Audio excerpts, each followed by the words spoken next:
Glad to see everybody is well. Is everybody well? Everybody should be well, happy, healthy, well. Love, peace to everyone. Especially, let's big shout out to Ukraine and Russia. Love and peace. Love and peace to the people. And that's important. Love and peace. Very, very important. So I think what we're going to start off with this morning, we're going to start off by looking at a video of the USS Hornet. So what came into the armory just recently was the USS Hornet. So Lord C. Mountbatten, or actually his name is Sea Lord Mountbatten. I keep screwing it up. He had allergies the other day. We had him going yesterday with the Adriatico or whatever that's in the dockyard right now with the new patch. So he's got the Hornet. He's going to tell you first impressions. Is it like the Enterprise 2 or is it useless? So let's see what he says about that. Any questions or comments, let us know in chat. And yeah, just enjoy. Enjoy.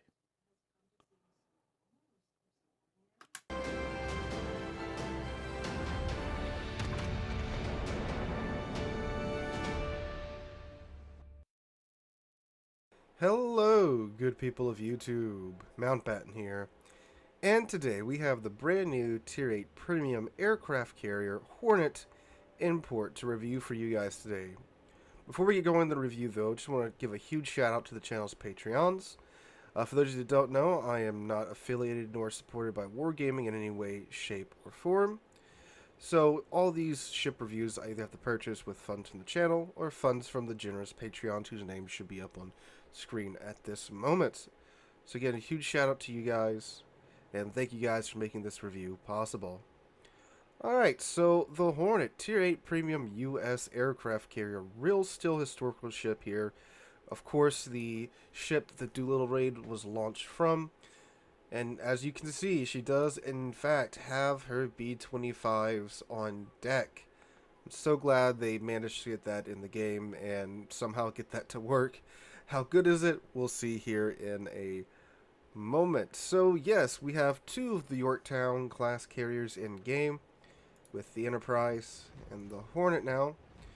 And hopefully the Yorktown, which was announced alongside the Hornet, will eventually make it into the game in some way, shape, or form, so we can have all three of the Yorktown sisters in game. That'd be very, very cool. And I just gotta say too, art department as always, knocking it out of the park here.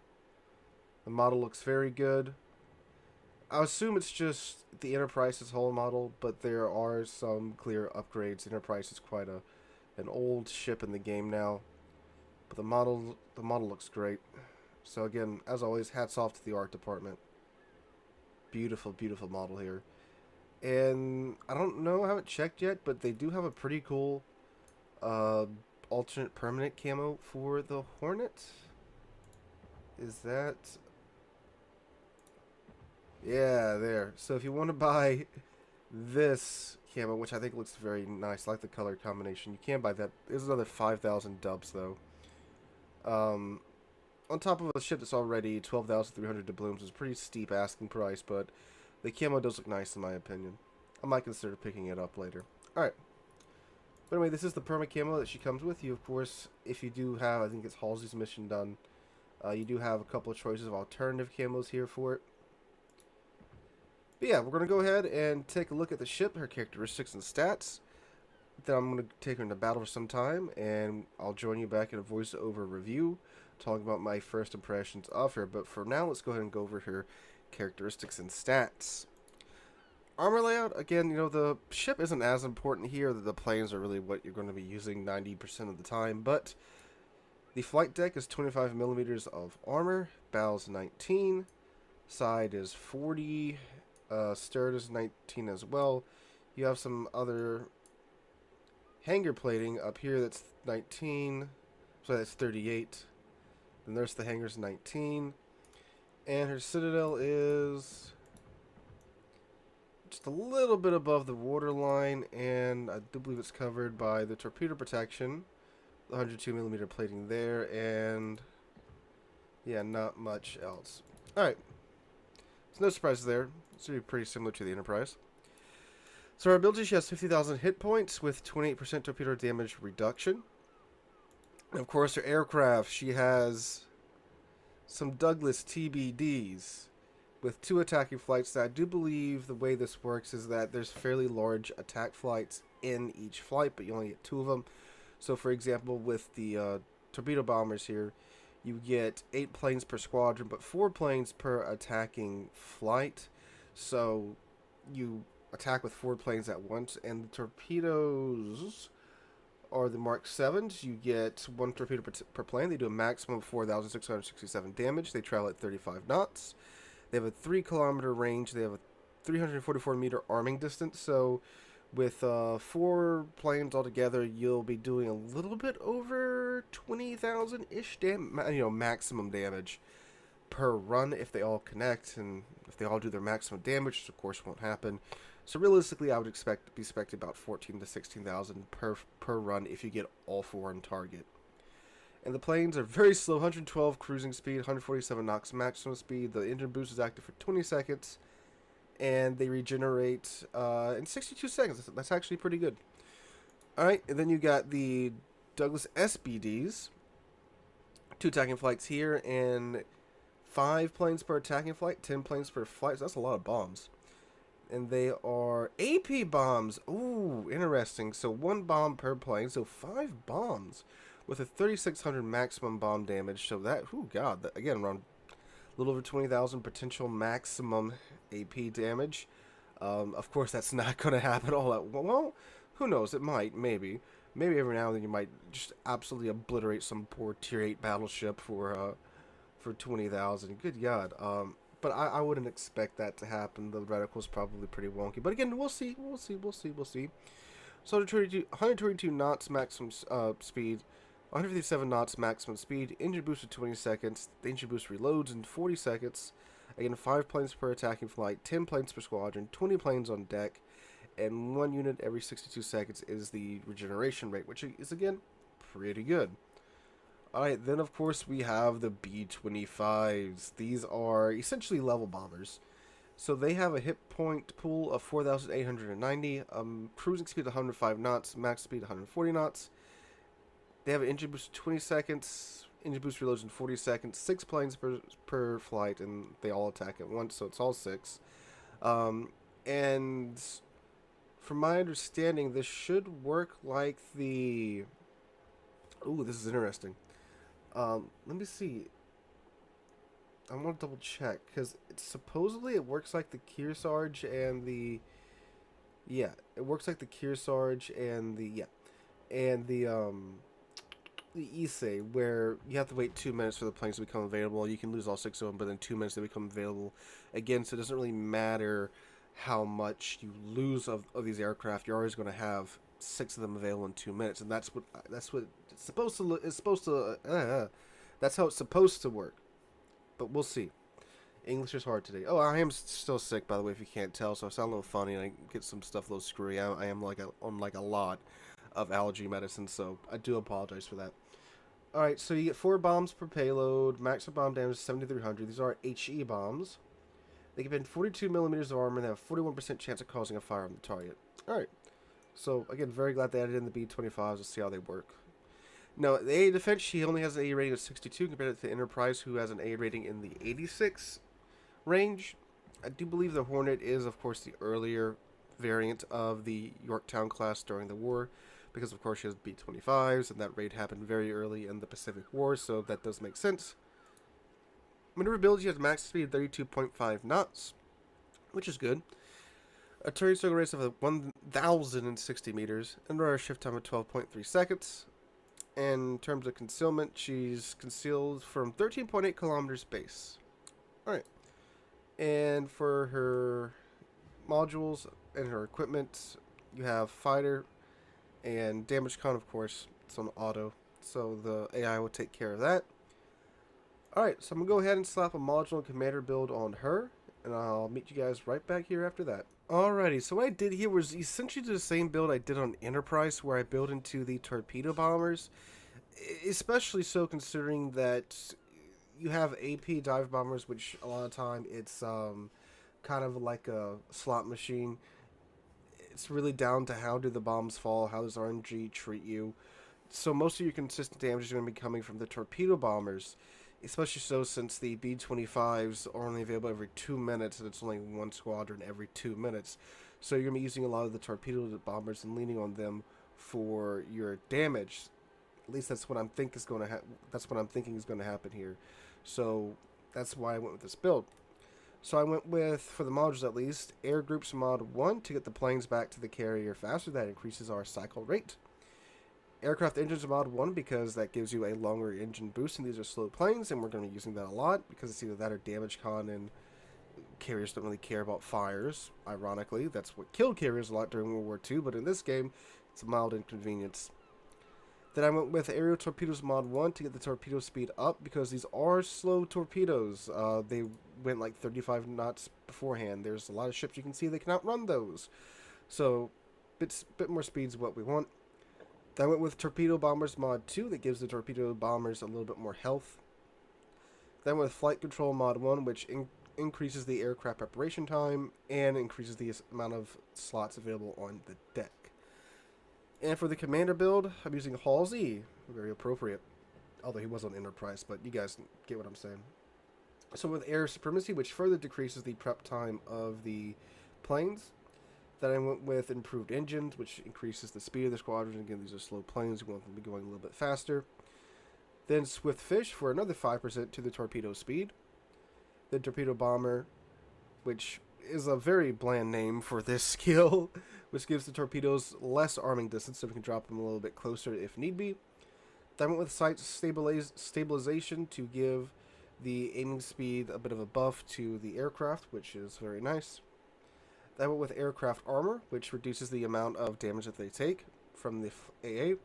Then I went with Enhanced Aircraft Armor, which reduces the amount of damage they take from AA shell explosions.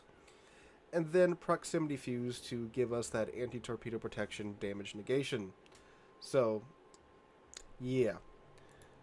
Building to the torpedo bombers here pretty excessively. Hopefully that'll give us a nice, good, consistent source of damage income. So now the torpedo bombers have 1,838 hit points. They now travel at 115 knots. Base speed, maximum speed 151 knots. They have an engine boost time of 22 seconds, and they are ready in 56 seconds, which is very nice. The dive bombers, they too are now available in 56 seconds. They travel at 125 knots, max speed 161 knots now.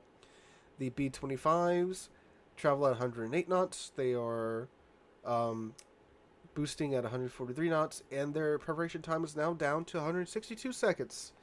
So yeah, that's interesting. So I'm going to go ahead now and head into battle. Again, I'm not the best carrier player in the world, but we'll see how this goes here with the Hornet. So I'll meet you guys there for voiceover review. Alright guys, voiceover Mountbatten here. Still congested. Approximately 2 hours later, I have 2 hours of Hornet matches recorded on my hard drive right now, and boy, except for this one and one or two others, they're all terrible. Now, of course, I am not a very good CV player at all. I've come a long way since I first picked up CVs after the CV rework, but I'm far from being an actual good CV player. I would say I'm probably average in most CVs. The only one I'm actually good at is Graf Zeppelin, because that ship's so stupid and memey. I've played God knows how many hundreds of matches in it. I actually have above average stats in it. But the Hornet, so the best way I can describe the Hornet, it's like you go to a car meet and you see this Mustang. It's got the GT badges on it. It's got all the trim pieces, the bumpers, the lights, all the things indicating it's a Mustang GT. But then you open up the hood, and it's a 4-cylinder EcoBoost. So, That's what the Hornet's like, because you see it, it looks like the Enterprise, it's the same class, and you think, oh, it's the Enterprise, except, it doesn't have the rocket planes anymore. They traded that out for the B-25s, and they've messed with the squadrons a little bit, but it should be like the Enterprise, right? No, it's not. It is not at all. So, you have one squadron that you can depend upon, and that is your torpedo bombers. The torpedo bombers are good. And I really like what they've done here with the squadrons. It's kind of a mix of the Soviet CV all at once squadron mechanics and still a little bit of course, American. So the torpedo bombers are very reliable. You get 4 planes in an attacking squadron, 8 planes all in all. And like I said in the port section, true enough, if you get all 4 of those planes on target and they all hit, you will be doing about 16,000 damage a run. That is, of course, if your planes don't get shot down, if you don't miss. More than likely, it's going to be around the 10,000 range. And in the matchmaking I had, when I was constantly being shoved in the face of a bunch of Tier 10 CV, not CV, Tier 10A boats, that didn't happen. In most cases, I was getting like 3 through, actually. That's using the heal and using that squadron number 2 as a sacrificial squadron. That's another thing, too. You can't do the normal conserve plane strategy where, like in most of the other CVs, you have 3 or 4 or 5 squadrons. You can, drop one of them early, send them back to the carrier so you can start to conserve planes. You can't really do that, but that's not really a problem in Hornet because of the very low regeneration rate of the, well, very high regeneration rate, very low regeneration time of the planes. The build that I have on it, again, it's like 52 seconds. And getting on to the next point about these planes, they're so freaking slow that you normally won't run out of planes. Even when I had this one match, when I think the cruisers on the enemy team was a Minotaur, a Smolensk, then they had a Ragnar and a Smoland and a Gearing, and then the ships were a Jean Bar and an Iowa and a Missouri. So yeah, just an absolute stacked AA team. I didn't run out of planes, but I sure as hell couldn't do a whole lot because I couldn't really get through the AA. So the Torpedo Squadron, them are your boys. Them's your boys. They are the ones you can count on. They can do damage. The other 2 squadrons, the B-25s, okay. When they are up and they are usable, they are good. They are very good. Now, they're slow. Of course, they're B-25s. They're medium bombers. They turn like a brick. Again, they're medium bombers. But they also hit like an F-250 too. What's really neat about them is that they're reticle as a circle, so you can approach a ship from just about any angle, the front, the side, diagonally. It doesn't really matter as long as you get that middle cross on the center part of the ship, and you will chunk them for, in my experience, like 16k and start a couple of fires. Go after the ships that have big superstructures, American battleships, French battleships, especially French battleships too, German battleships. You'll chunk their superstructure for like 16k, and you'll set 2 fires, and they're wonderful for that. But they're only available every, if you have it spec'd, they will, let me pull it up here on the menu. They'll be available every 162 seconds, so a little under 2 minutes. I don't know. Which, again, with Wargaming how just slow seems to your screw other over planes the are, U.S. you do one run Navy in the torpedo in bombers, favor and of the they're already Russian almost- friggin' Navy, almost guys. available. So yeah, they're nice, but again, they're only available every 162 seconds. They are slow. They don't get any heal. They don't get any fighters though, so you can't, call on a fighter or anything while It's you're not a using cheap them. They purchase do get the either. engine boost, and the engine boost does charge back up. They also get the consumable that, of course, extends that for however long it does, so that's nice as well. But again, they're only available for 2 minutes. So you got one squadron, you can really rely on the torpedo bombers. You got one that's good when it's available, and of course, two, you can lose all 6 of the B-25s, doesn't matter. 2 minutes, they're back up. Then we get to the AP bombers. These guys are garbage. They are terrible, terrible. Just terrible. what you Now, wanted on to paper, hear. they sound pretty good. They do have really good pins, but their arming threshold is really, really, really large as well. So what ends up happening is that 90% of the time you're going to overpin the ship because the bomb's going to go all the way through the ship and explode underwater. And they don't have enough pin to get through superstructure.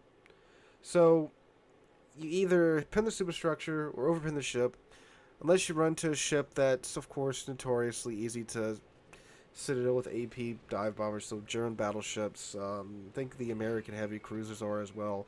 I did citadel Congress pretty readily when I was playing the Hornet. Other than that, they're useless. And even when you do citadel, the bombs are tiny. Tiny, tiny. It's a tiny, tiny bomb.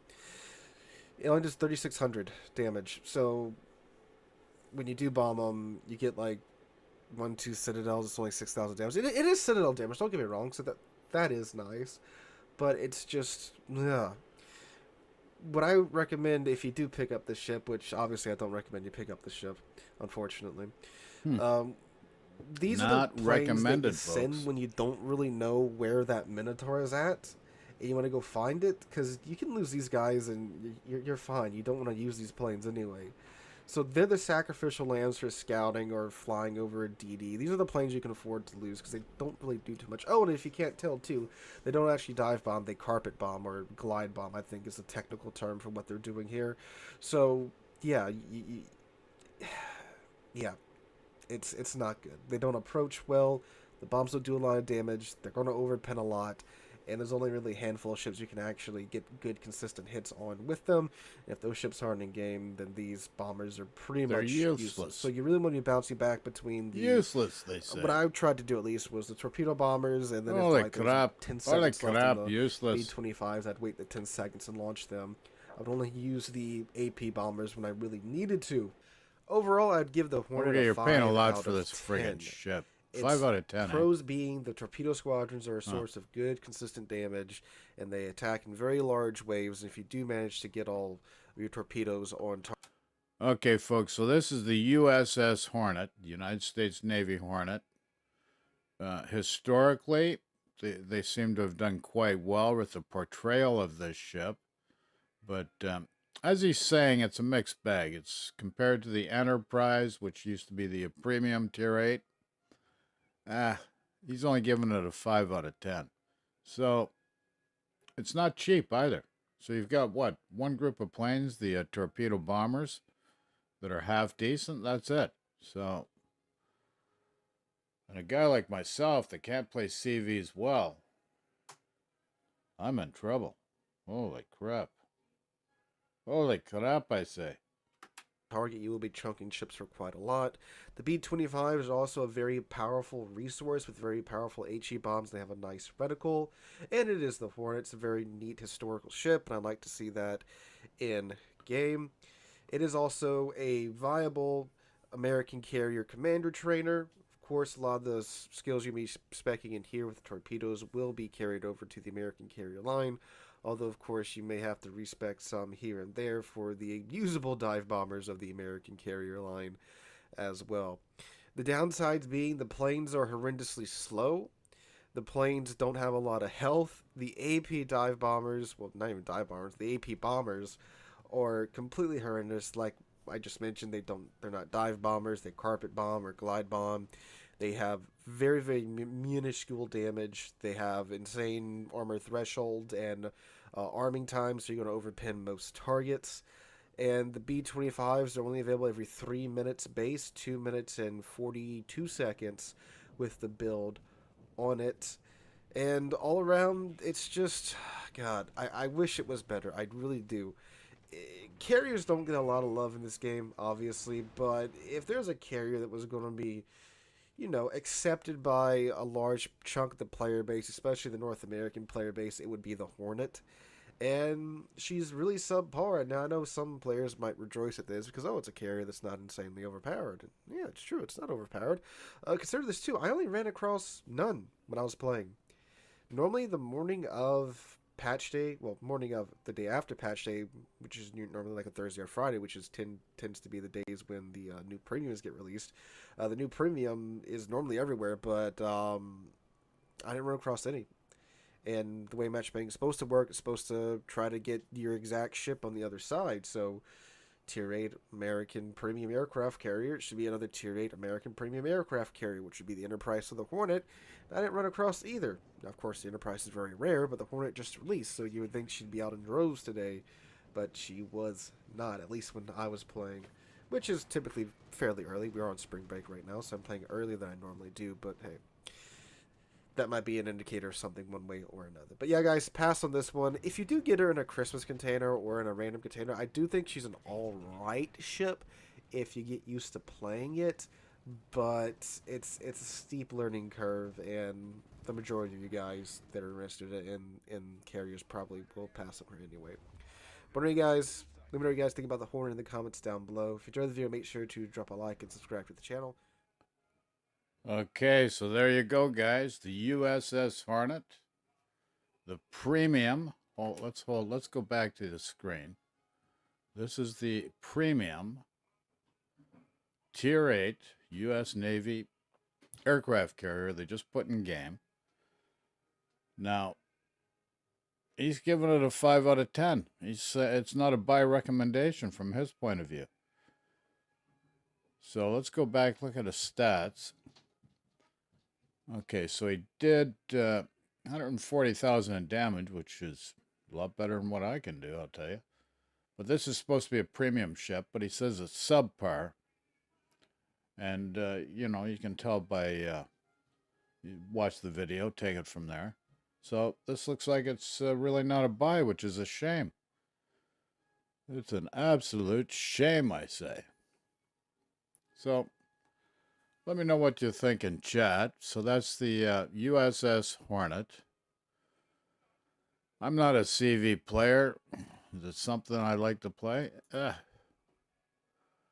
know, I'd like to get more involved maybe with the CVs and maybe even but the submarines I think is just a bad fit too. A really bad fit because, you know, you got random battles. It's not like it's a real-time strategy where you've got control over your whole fleet and you can position your assets in a certain way to counteract submarines. You can't do that in this game. It's a random battle, random game. And it was tough enough to get the CVs in, which are the aircraft carriers on that basis, let alone submarines. So submarines are not a good fit. And what I've recommended and expressed many times is to do a separate game format, same as co-op, where CVs, aircraft carriers, and submarines, real guys could play with support cast of bots on each side.